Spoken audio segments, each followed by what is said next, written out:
এই সময়ের বিশ্ব নেতাদের মধ্যে অন্যতম প্রেসিডেন্ট ডোনাল্ড ট্রাম্প রাশিয়ার প্রেসিডেন্ট ভ্লাদিমির পুতিনের সাথে শান্তি স্থাপনের জন্য একাধিক চেষ্টা করেছেন, কিন্তু তার এই প্রচেষ্টা কি আসলে পুতিনের সুপরিকল্পিত খেলা, নাকি ট্রাম্প শুধুই তাকে বিশ্বাস করে এগিয়ে যাচ্ছেন? বিশ্ব রাজনীতির মঞ্চে এখন এই প্রশ্ন ঘুরপাক খাচ্ছে। ট্রাম্পকে ব্যবহার করে কি গেম খেলছেন পুতিন?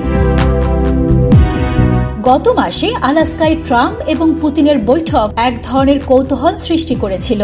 ট্রাম্প ইউক্রেনের সাথে সরাসরি শান্তি আলোচনা শুরু করার চেষ্টা করেছিলেন, তবে পুতিনের প্রতিক্রিয়া ছিল নীরব। বরং রাশিয়া ইউক্রেনে আমেরিকান ব্যবসা প্রতিষ্ঠানে আক্রমণ করেছে, নিরীহ মানুষের ওপর বোমা বর্ষণ অব্যাহত রেখেছে এবং পোল্যান্ডের আকাশ সীমায় ড্রোন পাঠানোর মতো ঘটনা ঘটিয়েছে, যা ন্যাটোর উদ্বেগ বাড়িয়ে দিয়েছে।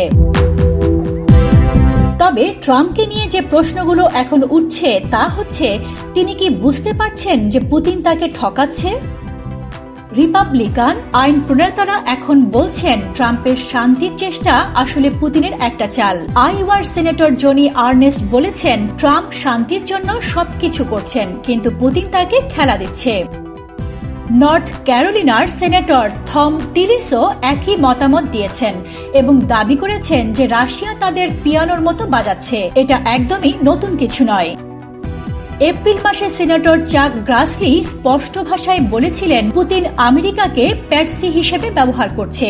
যদি ট্রাম্প বুঝতে পারতেন যে পুতিন তাকে ঠকাচ্ছে, তাহলে কেন আলাস্কায় পুতিনের সাথে বৈঠক করলেন? কেন নিজের সময়সীমা অতিক্রম করে নিষেধাজ্ঞা এবং কঠোর পদক্ষেপ নিয়ে সিদ্ধান্ত নিতে দেরি করছেন? এসব প্রশ্নের উত্তর এখনো অস্পষ্ট।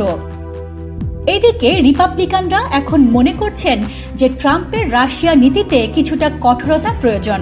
রিপাবলিকান প্রতিনিধি ডন বেকন বলেছেন, ট্রাম্প রাশিয়া এবং ইউক্রেন সম্পর্কে সঠিক সিদ্ধান্তে পৌঁছাতে পারেননি এবং পুতিন তার দুর্বল নীতির সুবিধা নিচ্ছে। এই প্রশ্নগুলো এখন শুধু রিপাবলিকান আইন প্রণেতাদের মনে নয়, সমগ্র বিশ্ব জুড়ে। ট্রাম্প কি আসলেই পুতিনের পরিকল্পনায় ফাঁসছেন, নাকি তিনি সত্যি শান্তি প্রতিষ্ঠা করতে চাইছেন? ট্রাম্প এবং পুতিনের সম্পর্কের এই নাটকীয় বাঁক নতুন রাজনৈতিক আলোচনার জন্ম দিয়েছে। পতাকা সারথী, বাংলাদেশ।